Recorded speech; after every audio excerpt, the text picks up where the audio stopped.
Hi friends, good morning. నేనైతే just ఇప్పుడే లేచాను, ఎందుకంటే నాకు నైట్ అంతా నిద్ర పట్టేది కదా.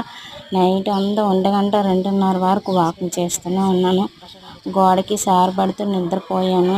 అస్సలు బ్యాక్ పెయిన్ వచ్చేసింది.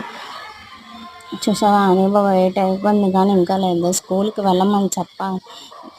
వెళ్ళు అని అంటే చాలు, ఇంకా లేవడనమాట. అలాగ అనకంటే జూ పార్క్కి అక్కడికి ఇక్కడికి అని చెప్పామనుకో లెగిస్తాడు.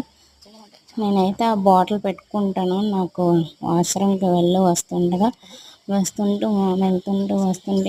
ఈ 7 మంత్లో ఇంకా వాష్రూమ్ వస్తూనే ఉంటుంది కదా. వాటర్ మాత్రం నా పక్కన పెట్టుకుంటాను. ఇంకా చూడండి, వంటగదిలో వచ్చేసరికి ఎక్కడో అక్కడ గందరగోళంగా ఉంది. ఇదంతా క్లీన్ చేస్తా కానీ నేను ఏ పని చేయలేను, బ్రష్ చేయలేను, తినలేను కూడా.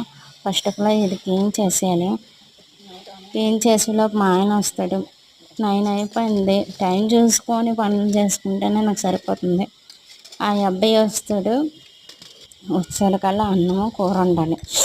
అందుకు ప్రస్తుతానికైతే నైట్ అయితే నేను మా తమ్ముడి కోసం టిఫిన్ పెట్టాను. ఇప్పుడు అనమాట ఆ టిఫినే మా అమ్మ నాన్న తినేశారు. అన్నం ఇంకా మా కోసం అయితే వాళ్ళు ఇంకా రారు కదా షాప్ నుండి. మేమైతే తొందరగా తినేస్తామని చెప్పి ఒక గ్లాసులో రైస్ పెట్టుకున్నాను కుక్కర్లోను. మా ఆయనకి మా బావకి నాకు సరిపోయినంత పెట్టుకున్నాను. మళ్ళీ సరిపోదని అమ్మ నాన్నకి ఇబ్బంది అవుతుందని మళ్ళీ నేను వండాను.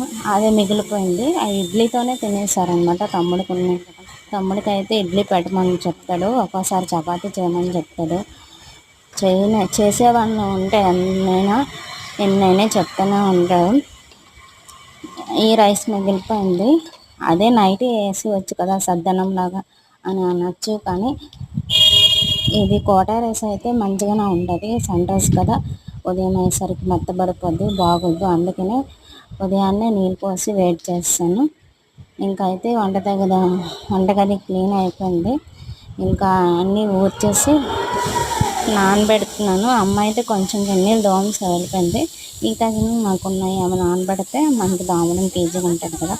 నేను పనులన్నీ చేసుకుని ఉంటున్నాను కానీ ఇంకా ఇది అసలు లెగట్లేదు. ఈ పని పక్కన పెట్టి ఇంకా లెగ్గొట్టాలి. గాడ్ కోసం వేణీలు కూడా పెట్టాను కానీ లెగట్లేదు. ఈ ప్రెగ్నెంట్ టైంలో నాకు ఇలాంటి పనులన్నీ చేయాలంటే గొప్ప చిరాకు. బ్రష్ చేయించడానికి, స్నానం చేయించడానికి ఎంత చిరాకు పెట్టేస్తాడంటే మళ్ళీ ఇక్కడికి వచ్చి కూడా పడుకుంటున్నాడు నా బొజ్జ మీద.